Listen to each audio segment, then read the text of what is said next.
Welcome to the Sunday evening review. Okay, maybe I'll wait for a few viewers to show up, and we're going to do the Sunday evening review. We're going to examine a little bit about what has happened this year that we find extraordinarily interesting. There's always something going on that, has happened between January 1st and now of 2023. Yeah. Okay, I'm just going to hang in there just a little bit. I'm not sure who's out there this evening. I just finished eating. Well, I ate earlier. Cheese ravioli. Okay. Build it and they shall come. Build it and they shall come. Sunday evening review. What are we going to review? We need to talk about what has happened this year so far and a little rap about it. It's just a little bit here and go over a few things, maybe straighten out a few things if we should bother. But okay, so it's been a very interesting year, 2023. One of the most amazing things that has happened this year, of course, is that Barry Lee Jordan is finally off the streets. Very big event, very well planned for, and it's finally happened. So 2023, a very monumental, I would say it was extraordinarily monumental that we have this creature in lockup. And more to come with that. Very monumental achievement, I must say. A lot of things have happened this year. Let's see, court system with my tenants. Tenants lied to make me look really bad. The trolls tried to take advantage of that and stretch the truth. And tenants won their case based on a default rather than by evidence and are expecting a large payoff, which I just can't see how they're going to get. All right, move beyond that. Okay, we've had many channels that have been taken down and come back up and taken down again. We had the phony campaign going on with Richard Jarrett, who was trying to take advantage of a situation with the imprisoned Barry Lee Jordan to do a fraudulent scam campaign to make money for his own pocket. And the funding eventually disappeared when people were not seeing any results of the so-called Free Barry Fund. It's kind of a similar thing that happened with a woman named Nika who was in a wheelchair, and people got burned on that too, and I guess people just never learn. Well, the same thing happened with Barry big time. A few $1,000s were basically lost by contributors that went in the hands of somebody who's been on the top or next to the top list of the biggest scammers in our YouTube history for our local crowd and the familiar names and channel names that we know of. Let's see, a lot of efforts have been made against me that failed, and I prevailed, and yeah, it's been interesting. I must say that my channel got monetized. So it's been a very interesting year. That is for sure. We can't say it wasn't. Of course, the updated information is that Mr. Barry Lee Jordan is still in jail. And it looks like he will be in jail. And he kind of thought he was just going to get away with the immigration situation. But unfortunately for him, there's much more coming his way, which is going to hinder his hopes and dreams to get out and come back to the United States. Even that's not an option if it happened because of long-term child support owed. He probably would wind up in jail there too. So no matter which door opens for this guy, it's going to close back on him, or it's just never open at all. And that's what's happening with Barry Lee Jordan. People always wonder what's going on with him. I gave you the latest and greatest on him, that he is yet to be served his actual arrest warrant approved by the fiscal, which contains, as many of you know and some that are new here don't know, 5 cybercrime counts against him, which was originated by me and my attorney. The immigration case was also originated by me and my attorney. There was an actual separate case other than the 5 cybercrime counts, and this was something my attorney had instituted as a second case. Different from the immigration case, different from the cybercrime case. But however, in order to get him in jail, some of the evidence that was used in the cybercrime case was the needed meat and gravy to actually get Mr. Barry Lee Jordan in a jail cell. So that's kind of the way it worked, in that order, pretty much. Police called it a manhunt. They called it a manhunt. I have a letter here that says it was a manhunt when he was not found in the original address where an arrest warrant was to be issued in the beginning.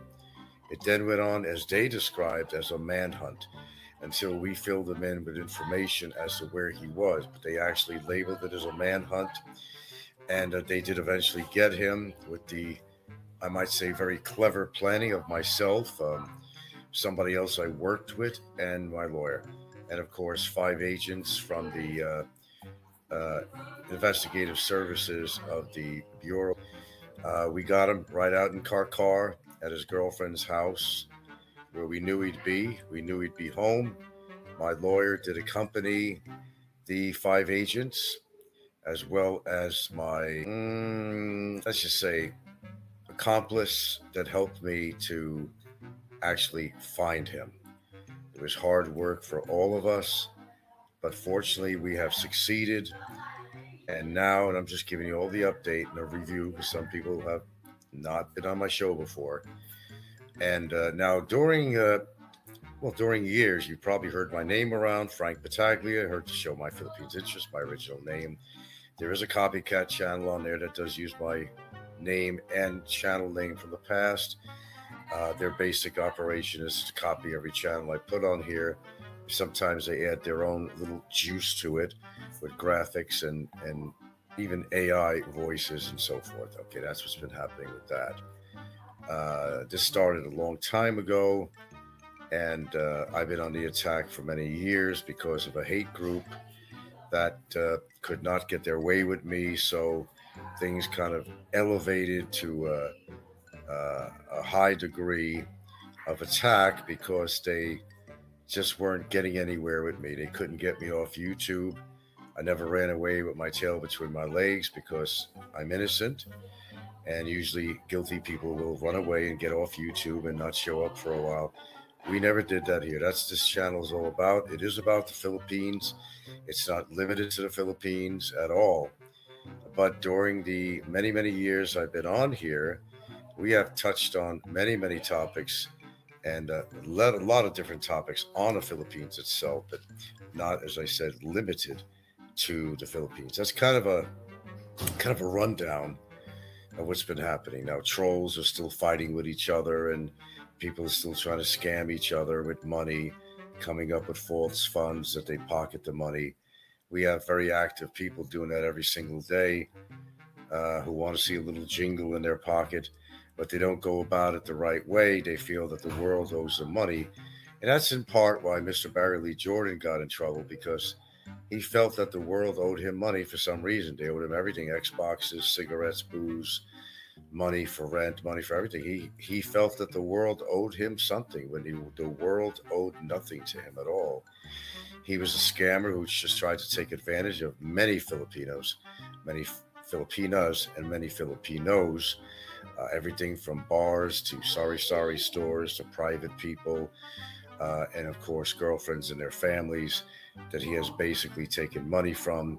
He's been given money with the promise he was supposed to go to a girlfriend once, and he took half the money on his own and gave the girlfriend the rest of the money. This was a YouTuber who's also a crook and can't be trusted, but he had given to help this girl, an ex-girlfriend of Mr. Barry Lee Jordan, money to start a store, a business. And Barry Lee Jordan went and took about half that money, and it went on from there. And it was a continuous show with this guy, and he kept on e-begging for money and e-begging for money and e-begging for money. And he succeeded to make quite a bit of money on there. And it wasn't for his swarthy good looks and charm. It was basically because people wanted to continue the drama and see a total train wreck every show, because almost every show of his and his lifestyle has been a total train wreck. Now we have other people on here that have been here through the years that are pretty much the same. They lie, they scam, they claim they can do everything better than anybody on here. They've owned this, they own that, when, well, they don't, never did. So this is what social media is all about, I guess. I guess I'm pretty much, you know, given a good consensus of what you decided to listen to or do a channel or get involved with. I mean, through the years, it's been fun so far, hasn't it? It never ends, though. Never ends. There's always a scammer out there. We've heard many shows talk about scammers. One of the newest ones in the community is a guy called Jasper in the Philippines. He's one of the newest, and he's hailing out of Boracay. He owns Boracay Beach. Supposedly lives in a penthouse. Suppose he has a lot of money. He's only spent 9 months in the Philippines and hasn't understood that you can't be given consultations, legal consultations for $50, claiming that you're an expert on women when you've probably never been with a woman except to talk to women. That was about it. And he continues to do shows. And we got Uncle Jesse. Uncle Jesse's a real character from the South. A real character from the South. Yeah. Yo, Mr. Bill Smith. Hello, Mr. Whitehorse. You're back. Yeah, Jasper's still at it, of course. He's charging people $50 a shot for consultations. It's just amazing. The characters we have on YouTube is just absolutely amazing. We see amazing things on, made for TV movies and Netflix and all kinds of stuff. But this is real life stuff that's happened. These are not actors. We got people that are just totally out of their monkey ass mind, and they do shows every day. They too beg for money. And, my show is one of the rare ones that has gone most of the time at all. Up until recently, it's been reinstituted with me. And yes, I've gotten that's here and there, which is very generous from my viewers. But we have no expectations. We're not looking to buy cigarettes and booze with it, Xboxes and refrigerators and stuff like that. The big difference between my show and these people.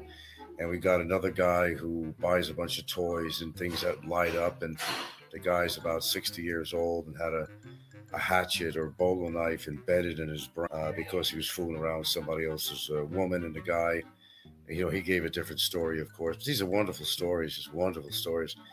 He came around and put a bolo knife in his head. Ever since, he's been probably getting a disability that he's living on, but he's been like, this embellishment of super chats and supposedly going to visit the Philippines and never will, or to travel out of the country when he never leaves his aunt's basement.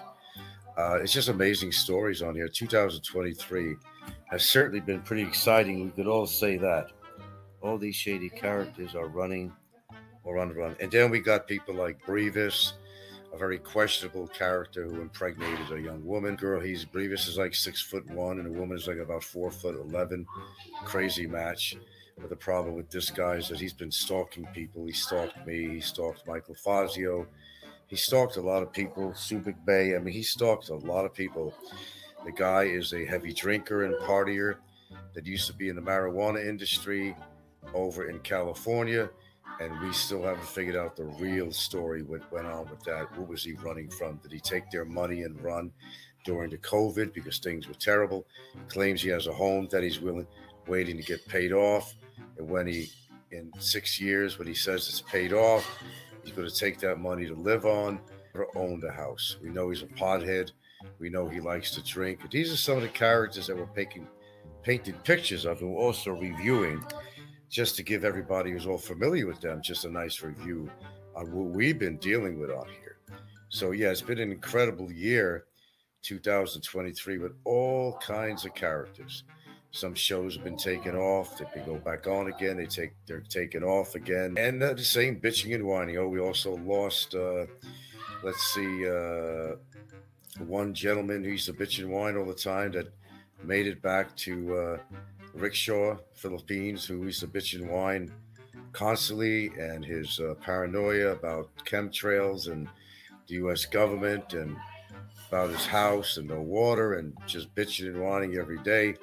Finally, just couldn't take it anymore in the Philippines and decided to get all the legal papers together to try to take his children back to, of all places, I think he's living in Ohio. Oh boy, yuck city.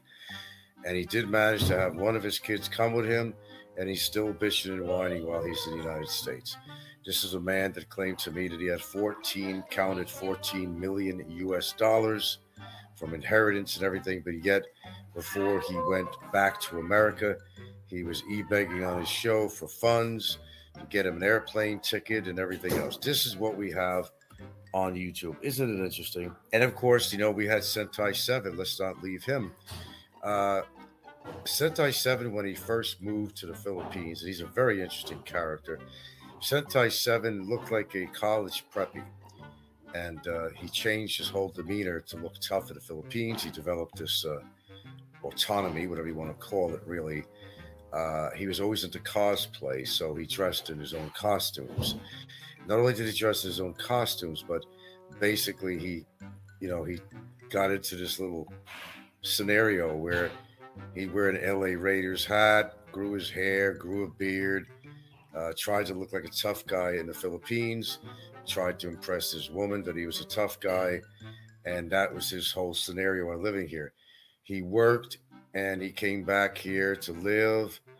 He came here to live when he met his girlfriend, now wife, who's still in the Philippines, and he's in California working. And all the adventures we had with him over this, he supposedly owned and operated with the pirate flag. But when he came to very interesting stuff, when he came to this country here, a total makeover, to look tough. Okay, and he's another person that lied profusely. He was a very good video maker, I think he was, but his character, he was a weasel, and you couldn't trust him. So what happened was he came here with X amount of money, and that's what he was living on. He never worked a day in all the maybe 7 years, whatever it is that he's actually lived out here with, at that time, his girlfriend, now married, but his girlfriend, and still in the pictures married, but she's still here. And I guess their plan is to maybe go to the United States, which is probably her plan all the time. But basically, she had to work when his money ran out. So she was supporting him for a long time until she finally put her feet down, boots on the ground, said, "You need to get a fucking job. Your money ran out. I don't need you anymore. You need to go and get a fucking job. Okay? And let's make our next step so we can get me to America." That's what happened. So you're going to have to get your ass to work so we can make our dreams come true. I'll continue to work for a government office here in the Philippines. You go back to America and get a job, in which he did when I forgot how many months ago. He is back in California. So that's the update on Sentai. And we have characters up the kazoo. I mean, we got Ricky, of course. You know him as Ricky Drama. You know him as Sick Grandpa. You know him as Big Shot Travel, a very delusional, psychologically imbalanced individual, advantage of Barry Lee Jordan while he was in jail, and basically took advantage of every woman he's ever been with. He has paid for every woman he's been with. Persona that he was some kind of a ladies' man, although he disproved that greatly when he got drunk at a bar and he was with a lady boy and had sex with her. The whole scene on there was him sticking his tongue down her throat. The most embarrassing moment in one of the most embarrassing moments in YouTube history in this genre in the Philippines that we'll never forget. He continues to try to put on this whole facade of being a ladies' man as if they're really interested in him. The guy is obese, spaces between his teeth. He has a pig nose. He has hair that looks like a phony wig that he colors black with shoe polish. So those are our characters. And we got plenty of them. We just got plenty of them on here. Yeah. I mean, there's more characters now. We got Popeye, which is Robert Clausen. Popeye hasn't been in the Philippines in 35 years, but he puts on a show and he talks like he's still here. He beat the shit out of his Filipino wife that he met in a bar, and basically she left him for a wonderful guy and now has a wonderful life without him.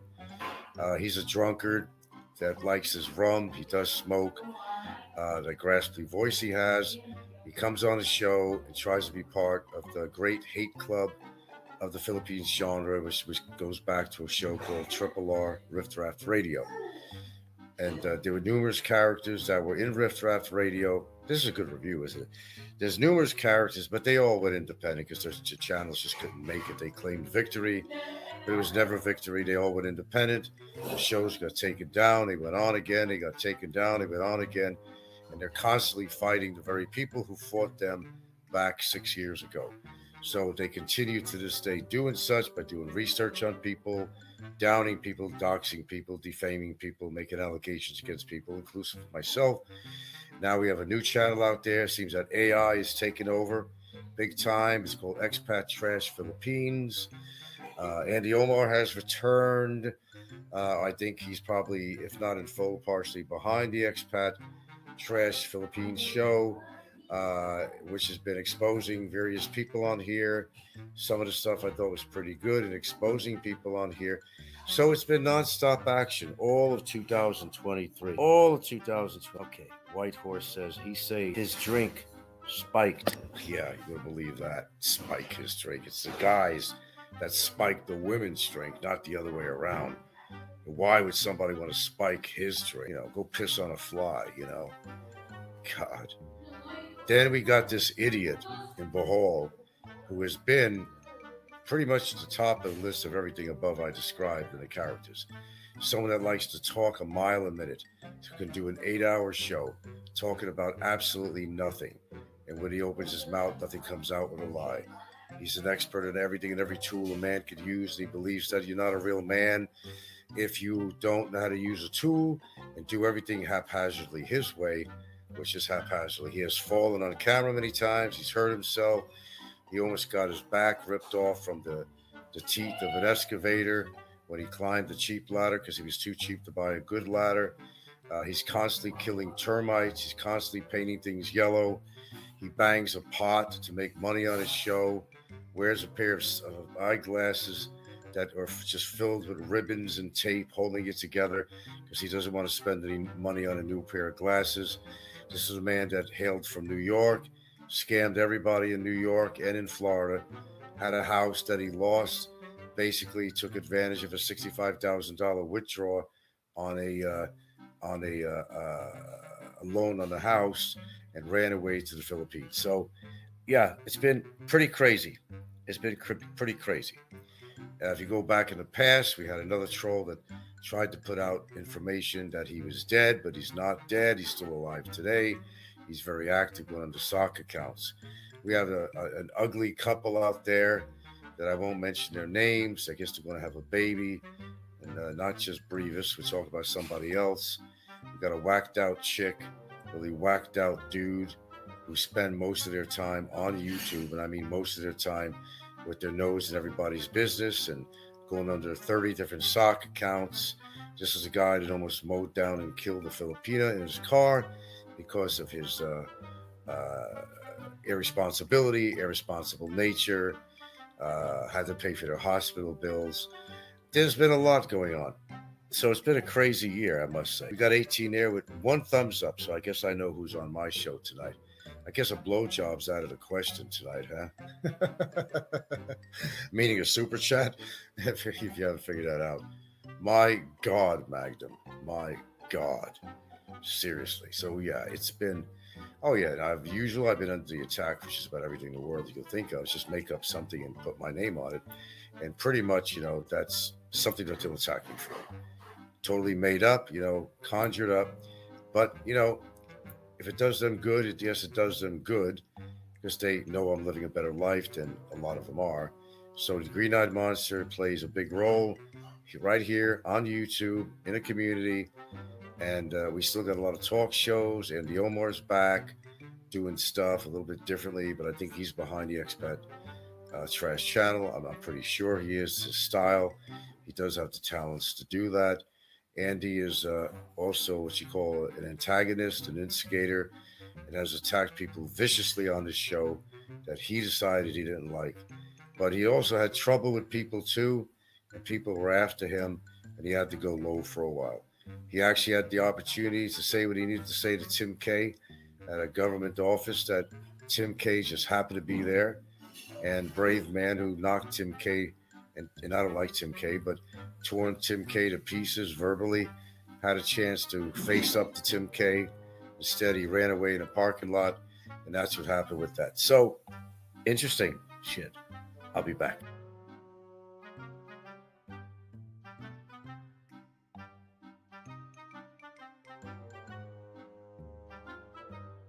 So now, speaking of lunacy, we have a resident lunatic out here who's one of the people I talked about on this show. who's going on a starvation diet, so he claims to be. So I did a whole show on this prior to this, so you can go back to my last show and try to understand that situation. He's one of the biggest lunatics in our history here, bar none. A man who lives alone and has gotten so lonely that he can't do without a human voice, so he'll spend 6 to 8 hour shows. And he will be on the phone with anybody that's willing to talk to him. This is a man that's living in a makeshift shack who claims he had a big career and owned, $80,000 cars and yachts and barges and flew airplanes and helicopters, and that he's a jet mechanic when all he has is an A&P license. He claims to have known famous people like Andy Warhol, when all he is a shyster. All he is a shyster. He's a scammer, a very talented scammer with a mouth that never shuts up. This individual was caught on camera. The famous Mushroom song was based on him on camera. When he didn't know his camera was on, he was naked. It was discovered that he was not very much endowed in that department down there, so he was labeled the Mushroom Man because the size of his organ was as small as a small mushroom. Quite an embarrassment. There was a lot of embarrassments in his situation. He almost got electric shock, fell off his ladder, showed his big butt with all the bruises on there. He was caught other times with something that looks like a skirt on. When he leaned over, his stuff was hanging out back. Okay, very embarrassing. He gave candy to kids every Saturday at 3 o'clock, which made people question his disposition. And we didn't know what that's all about. So, yeah, we've had some pretty incredible stuff going on here throughout the years. This just doesn't encompass 2023.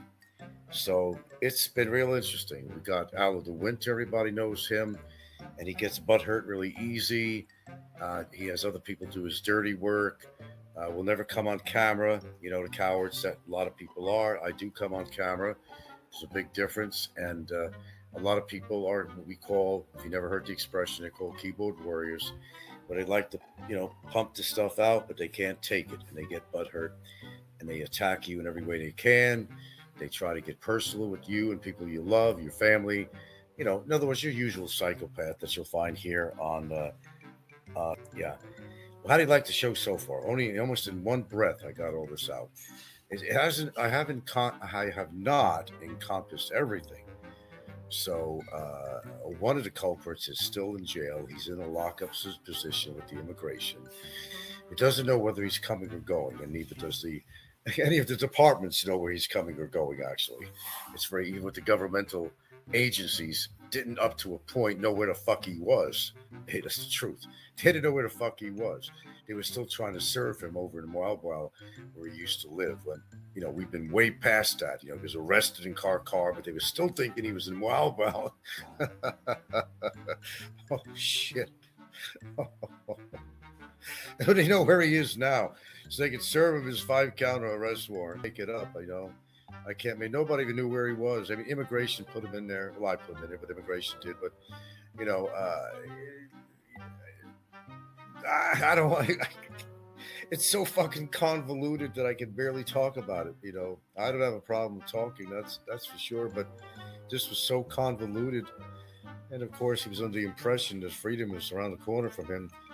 And his buddy there, Ricky, his accomplice, Big Shot Travel, sick grandpa, was constantly trying to go on a campaign to raise money for Barry, but it was going in his pocket, like I said before.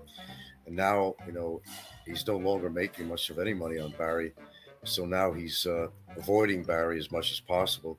He was even going as far as bringing meals to Barry and telling him all this news that we got this covered. And he was laughing at Barry on how many shows. He was laughing at Barry's jail situation when he was supposed to be helping Barry. What a situation.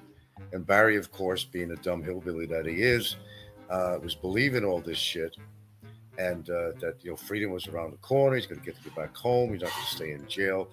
Well, unfortunately for him, as found out by my lawyer, talking to BI, which is Bureau of Immigration, that he's not represented by any lawyer that he claims that he is.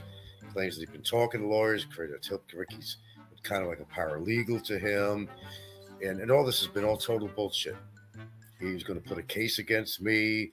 How many times? We're still waiting. and I'll take the paperwork, But I've been waiting, how many years? 3 years now for that case against me. But I certainly got the shit against him. So Barry Lee Jordan, his name, as you know, and some people may not, is sitting in an immigration lockup in Mandawi for going almost close to 4 months now. I think the 28 makes 4 months. Now he has a jail cell that they can leave open part of the day, and there's a little area you can go to smoke or whatever. But he still smokes at his cell. Ricky was bringing him food and stuff because he needed Barry. He needed to get this facade, the charade going, so he could keep on getting these donations from people to free Barry J, free Barry J, free Barry J. But the only thing they freed up was the money he was spending of his own money to buy his drinks and cell phones for his girlfriends and five-star hotels, a la carte, Barry Jordan. Okay, so yeah, and then Crow was eaten again. How many times Crow's been eaten on YouTube? I can't count. The biggest crow eating had to do with a girl named Nika in a wheelchair I befriended. That was all it was. Another YouTuber was involved with her in a similar way for friendship and help, and she'd make some crazy expectations that neither one of us gave into, and found out that basically when the Hate Club tried to get a donation again of another phony bullshit donation fund, well, it had its real purpose, but what happened was the chick was using that money instead of what it was supposed to be before for legal or medical or whatever. She was taking her family out to Bahal.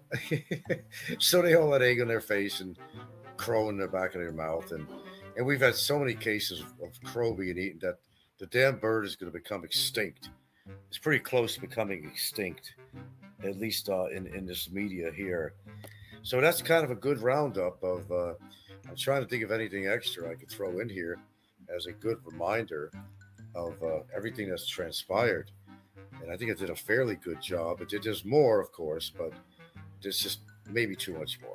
If you have to read in between what's happened with certain people, so much has went on within so many years. There were so many events I could not count them if I tried. I'd have to go through all my videos, which would take for 3 hours of looking at all my research to bring back some of this stuff. But we even caught Barry Lee Jordan taking a 50,000 peso donation live on his show from CW, who is a heavy contributor that worked in the United Arab UAE. For some reason, they do something on camera or something, but the guy was always giving him money. So on camera, CW gave him a 50,000 peso donation. And Barry, and hillbilly that he is, went and turned around and said, thanks, and thank you for the bottom of my heart. This 50K will go a long way on the prosecutor to make him drop this case against him that I had at the time. Wow. I mean, what was said on camera, not just audible. I mean, this has been crazy. I know people probably think no such stupidity exists on this planet, but I assure you, right here it does. It does. When a man would go on camera and threaten you, a man would go on camera and call you a sexual predator, you get yourself killed for shit like that. But he ran his mouth, had a fucking smirk on his face that nobody's going to catch him. Nobody's going to arrest him. Nobody's going to deport him. You're not going to see me in jail. It's not going to work. I'm not going to go to court. Well, where is he today? He is in jail. He's going to be awaiting a court trial once he gets some formal serving on the 5 counts, which has been approved by a prosecutor, signed, sealed, and delivered to the Wildwell Police Department, where they thought he was at, because they don't know their ass from their elbows, most of them. Finally, they get, the gist that he's not there, and he hasn't been there for a long time, because he got arrested there. So they finally got it straight that he's sitting on his ass in a Mandawi detention center. They finally got it straight. Like, where's Waldo? It was like the Keystone Cops situation. Seriously, it was the Keystone Cops. Nobody knew their ass from their elbow. Where he was, even though you told them 20 times, and the lawyers told them 20 times, and you written him 20 times, they had no clue where he was. They kept on trying to serve him back in Mobile to no avail because he wasn't in Mobile. He had moved on. He moved on to go run away because he knew, he was on the run. He knew they were after him. So he went to his girlfriend's place in Karkar, where he remained for a while, trying to fool people that he wasn't there, but it became obvious where he was. And of course, all his lying, and he had to admit, caught in his lie, that that's where he was. But, later on he admitted that. But up until the point he was arrested, he was denying where he was. Of course, what he didn't know is that he was being investigated by me and somebody else. And this information was put forward to the special agents of the Bureau of Immigration, uh, Sector 7, which covers the Cebu area and a certain outside area of Cebu. Region 7, okay, will be Region 7. So, with some careful planning down to the hour, we got him. We got him. We got him good.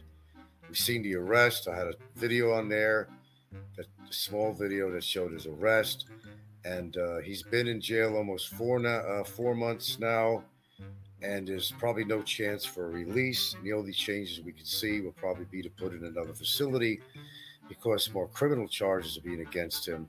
So once that's instituted, and the reason I could talk about it is because, he's a captive audience. He's not going anywhere.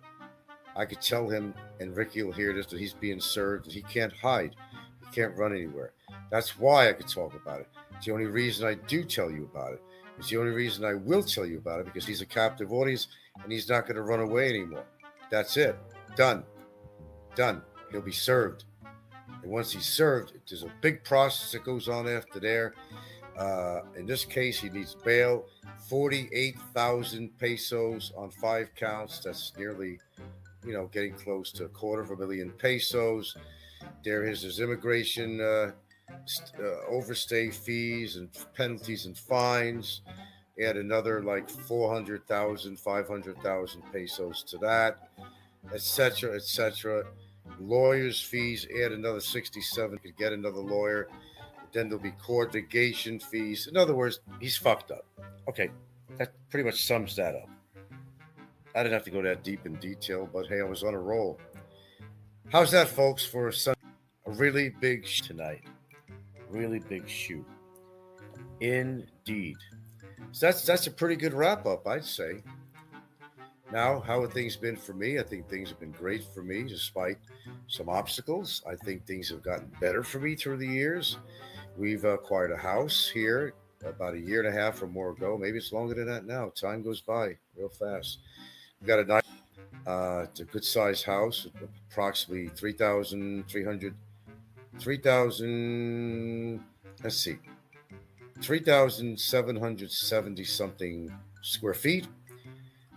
We fixed it up. We got it for a good price. It's got good equity in it now. We've done some other things to make our life more positive financially, as best as we could. My relationship is strong. So yeah, I'd have to say, and I'm reasonably healthy as far as I can see. And for what I know, so I have to guess. Well, not guess. I'd have to say that I think things are taking a better direction for me. It seems like every time something negative happens, I don't know, something good comes out of it. Got a surprise check for $1,500 a couple of weeks ago, I think it was, left over from an escrow. That was real. It was not made up. I got other things happening financially, which are great. So things have been in a positive direction, I must say, and it's been, basically pissing a lot of people off because they don't want to see you do well. They want to see your relationship break up, lose your house, get sick and die, whatever. Get charged on a case for 60,000 pesos, having to do with my Hawaii civil case. Civil, not criminal, by the way. Did I emphasize civil? Yes. Okay, one on a default. Did I mention that? Not on a basic judgment based on evidence. It was based on default. I've talked about it in other shows. Don't need to talk about that anymore. That's a done deal. Whatever goes on from there goes on.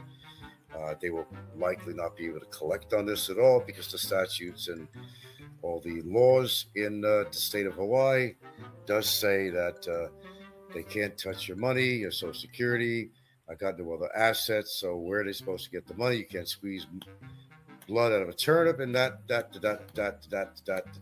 We've been over that in some shows too. Okay, we get to spell that, get rid of that, put it in the past, and deal with anything that comes up the future. Right now, I live day per day, like most people do. I look forward to a better tomorrow. If I have a bad day, I try to make a good day out of it. And usually, if something negative happens to me, something positive usually follows it. Historically, with me, that's the way it's been.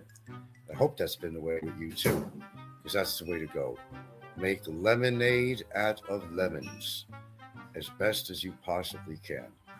That's called life. Okay? Try to make the best of what you got. What you got, try to make do with what you got, let it grow. Okay, the only thing you're not going to grow is a bigger fucking penis. So if you have a mushroom penis, you're not going to grow that miraculous. There's no pill that's going to help you, you know, and there's no memory that's going to be lost at looking at your penis on camera when you were caught naked on camera. I'm afraid that our minds is just absolutely horribly stained with that image, and some of us wish we could get rid of that image, but we just can't. So that's all the hoopla. That's the story. The dialogue is stopped on here because they're finding me so absolutely interesting to listen to. Yeah, okay, that's it. There we go. Uh, I think somebody has a show on. I don't know. I'm not sure, but either way, got out what I needed to get out. A good review of 2023 and before. I think that'll give you a good update. Remind you the crazy things have happened on YouTube with absolutely crazy, loony people we have on scammers, fraudulent people we have on YouTube. Should I say more? No, I think I set them out for.